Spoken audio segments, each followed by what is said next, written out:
Сәлеметсің бе озат оқушым? Каналға тіркелмеген болсаң, тіркеліп алайық. Бізде бүгін 34-ші сабақ 2 санын қосу және азайту. 2 санын қосуды және азайтуды орындап үйренеміз. Бірінші есеп 2 санын қосуды және азайтуды есіңе түсір. Мысалдардың қалай құрылғанына назар аудар. 1-ге 2-ні қосамыз. 3 болды. 2-ге 2-ні қоссақ 4 болады екен. Мына екінші жағында 2-ге 1-ді қосамыз. Ол кезде де 3 болды. Яғни қосылғыштардың орны өзгергенмен қосындының мәні өзгермейді, е? 3-ке 2-ні қосамыз 5, 2-ге 3-ті қоссақ та 5 болады. 4-ке 2-ні қосамыз 6, 2-ге 4-ті қоссақ та 6 болады. Дәл солай біз 8-ге дейін жазып шықтық, е? 7-ге 2-ні қостық 9, 2-ге 7-ні қоссақ та 9 болады екен. 8-ге 2-ні қоссақ 10 болады, 2-ге 8-ді қоссақ 10 болады екен. Енді азайтуды қарап көрейік. 3-тен 2-ні азайтамыз. 1 қалды. 4-тен 2-ні азайтсақ 2 қалады екен. Осылай 10-ға дейін жазып, солардан 2-ні азайтып, есептеп біліп ала ғой. Мынаны есіңде сақтап көр. 10 санының құрамы 2-ге 8-ді қоссақ 10 болады. Немесе 8-ге 2-ні қосқанда да 10 шығады екен.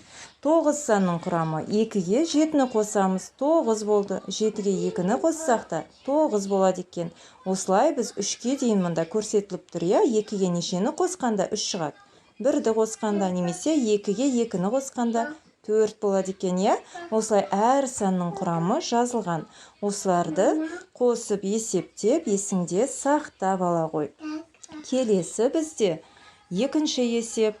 Екінші есепте сандардың құрамын айт, азайтуға мысалдар құрастыр және жаз дейді. 6-ның құрамы 2-ге 4-ті қосамыз. Сол кезде 6 болады екен. 7-ның құрамы 2-ге 5-ті қосқанда болады, я?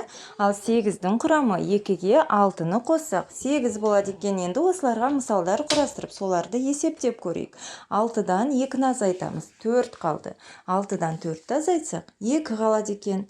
7-ден 2-ні азайтсақ 5 болады. 7-ден 5-ті азайтсақ 2 қалады.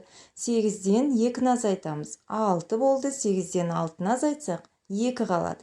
Яғни қосындының мәнінен бір қосылғышты азайтсақ, екінші қосылғыш шығады, е?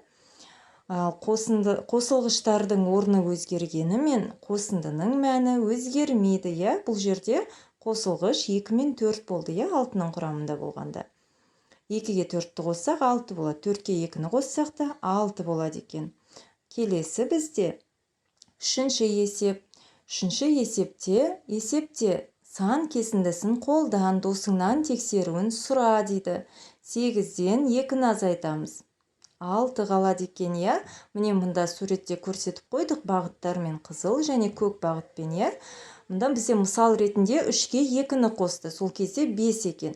Яғни 3-тен 2 сан жүріп өтеміз. 3-ке 1-ді, одан тағы да 1-ді қосамыз, е? 3-тен 4-ке дейін, одан 4-тен 5-ке дейін 2 санмен бағытпен көрсетіп қойған.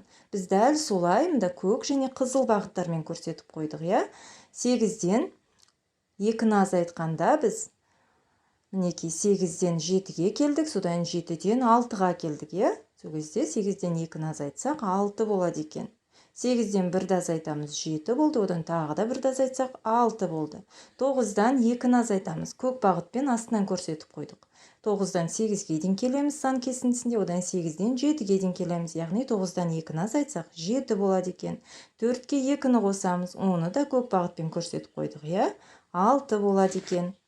4-ке 1-ді қосамыз 5, оған тағы 1-ді қоссақ 6. Біз осылай сан кесіндісін қолдана отырып есептерді шығарып алдық. 4-ші есеп математика күнделікті өмірде. Жолақтарды өлше, балаларға көмектес дейді. Бірінші жолақ 4 см екен, екінші жолақ 6 см, үшінші жолақ 5 см, ал қызыл жолақ 7 см, ең астындағы көк жолақтың ұзындығы 8 см екен. Енді балаларға көмектесейік. Мұнда қыз бала, е? Оны Алия деп алайық. Алия 2-ге арттыр дейді. 4-ке 2-ні қосамыз, 6 болды. 6-ға 2-ні қоссақ 8 болады екен. 5-ке 2-ні қоссақ 7 болады. 7-ге 2-ні қосамыз 9 болады. 8-ге 2-ні қоссақ 10 болады екен. Яғни біз жаңа жолақтарды өлшеп, олар қанша сантиметр екен біліп алдық қой.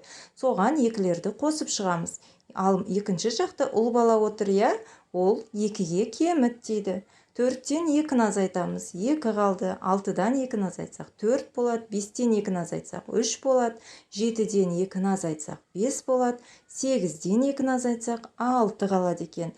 Осылай біз жолақтардың барлығын өлшеп, оларды 2-ге арттырып, және 2-ге кемітіп, есептерді шығарып, мәнін түсініп алдық, я?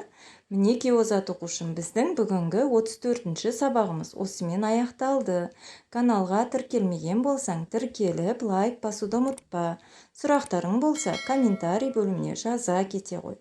Келесі сабаққа дейін сау бол.